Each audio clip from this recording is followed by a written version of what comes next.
तर आज आपण आपले गणपती बाप्पांची खरेदी करण्यासाठी चाललो आहे, म्हणजे बुक करायचं आहे.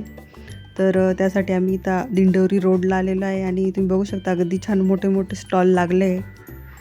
आणि व्हॉइसओव्हर का करते कारण खूप ट्रॅफिकचा आवाज येत होता, कारण बाहेरचा पूर्ण आवाज आहे ना व्हिडिओ येत होता, त्यामुळं मी व्हिडिओ. काय पाहिजे? Apples, wafers wafers. हो देणार आहे, थांब ना जरासं.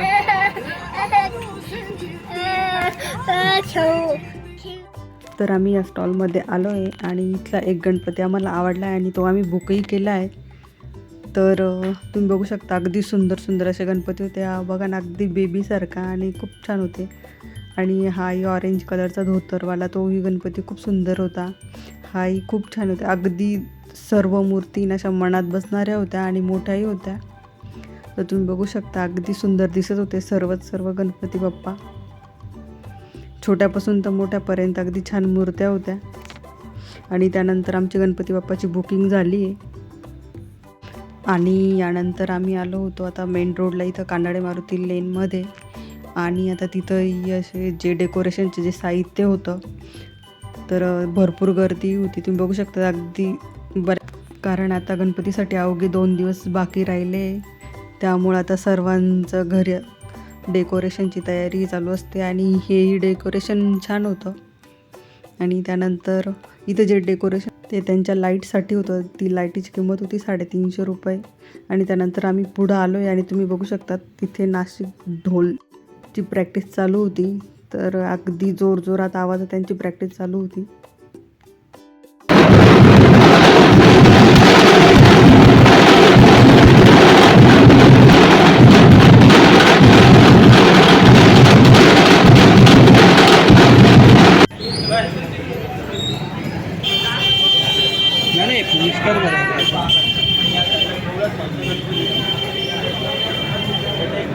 थांब एक मिनिट, यालाच बांध.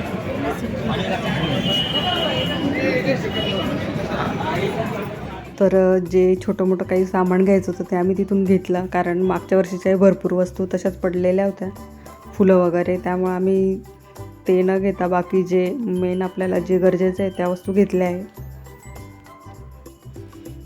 आणि यानंतर इथे आरवला भूक लागली होती म्हणून आम्ही चना चाट घेतला. आणि तोपर्यंत त्याने बुड्डीचे बाले खाल्लेले होते. आता तुम्ही याला काय म्हणता माहिती नाही, पण आमच्या इकडे ते काडीला लावलेलं असतं जे साखरेचं बनवतात, त्याला आम्ही बुड्डी के बाल म्हणायचो. आणि त्याच्यानंतर इथं चना चाट खातो आहे आणि एक बलून घेतलेला आहे. तर चला आता पुढे जे गणपतीसाठी ज्या वस्तू आहे ना त्या दाखवते मी तुम्हाला. तर इथं जे आसन असतं जे गणपतीवर ठेवण्यासाठी, तर तेही होते 100चे 200चे अशा किमती होत्या. आणि त्यानंतर या माळाही तुम्ही बघू शकता 150 200 अशा प्राईज होत्या त्यात. आणि हे डेकोरेशनचं सामान अगदी छान होतं, छान असं फुलांचं बनवलेलं होतं, तर दिसताना खूप छान वाटत होतं. त्या माळाही होत्या, हे फुलंही होते, कारण प्रत्येक वर्षी फुलं आपण घेऊन जातो ते डझनवरती. आणि त्यानंतर ते फुलं आपण गणपती उठल्यानंतर ते पूर्ण सामान आपण पॅक करून पुन्हा ठेवतो, त्यामुळे ते फुलं असे प्रत्येक वर्षी घेऊन बऱ्यापैकी साचलेले आहे माझ्याकडं.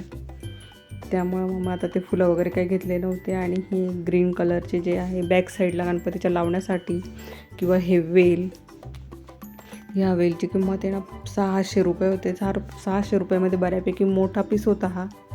आणि त्यानंतर असे माळाही होता मनी प्लॅन्टचे, जसे पान असतात त्याप्रमाणे.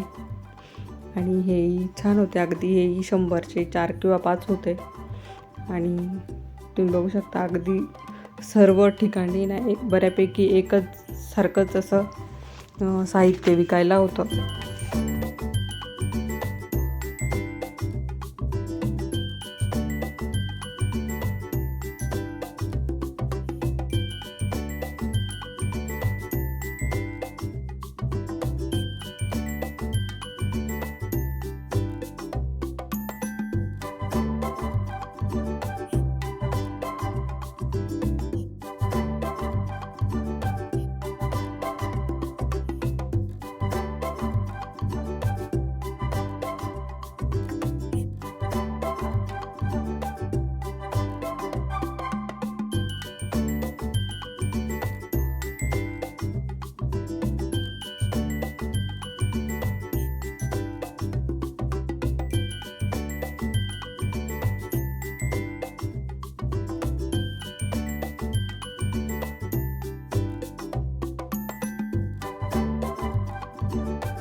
तर आता बऱ्यापैकी तुम्हाला मी सर्व दाखवलं आहे जे कानाडे मारुती लेनमध्ये होतं.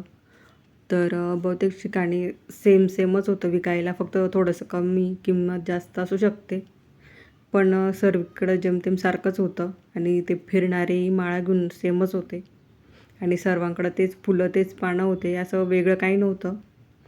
त्यामुळे चला, व्हिडिओ आवडला ना तर सबस्क्राईब नक्की करा आणि लाईकही करा आणि कमेंट करून मला सांगा की माझे व्हिडिओ कसे असतात आणि मी कसे व्हिडिओ करायला पाहिजे. तर चला आता भेटू पुढच्या व्हिडिओमध्ये.